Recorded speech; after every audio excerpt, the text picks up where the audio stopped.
அதாவது குருச்சேத்திர போரிலே கிருஷ்ணரும் அர்ஜுனனும் இருக்கக்கூடிய அந்த தேரினை கர்ணன் 2 அங்குலம் பின்தள்ளுகிறார் அம்பு எய்து.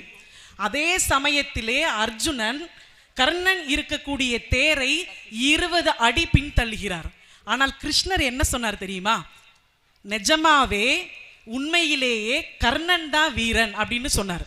அப்போது அர்ஜுனன் கேட்கிறார், அவர் 2 அங்குலம் தான் தள்ளினாரு, ஆனால் நான் 20 அடி தள்ளினேனே, எப்படி நீங்கள் கர்ணனை வீரன் என்று சொன்னபோது அவர் சொன்னார், நீ பின்தள்ளிய 20 அடி பின்தள்ளிய தேரிலே கர்ணனும் அவருடைய தேரோட்டியும் மட்டும்தான் இருந்தாங்க.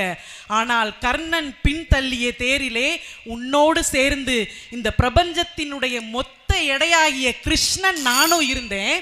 என்னோடு சேர்ந்து வலிமை பொருந்திய அனுமனும் இருக்காருன்னா இதில் சிறந்தவர் யார் என்பதை நீனே தெரிந்து கொள். மொத்த உலகத்தினுடைய பிரபஞ்சத்தினுடைய எடையை ஒருவன் 2 அங்குலம் தள்ளுகிறான் என்றால் உண்மையிலேயே வலிமை பொருந்திய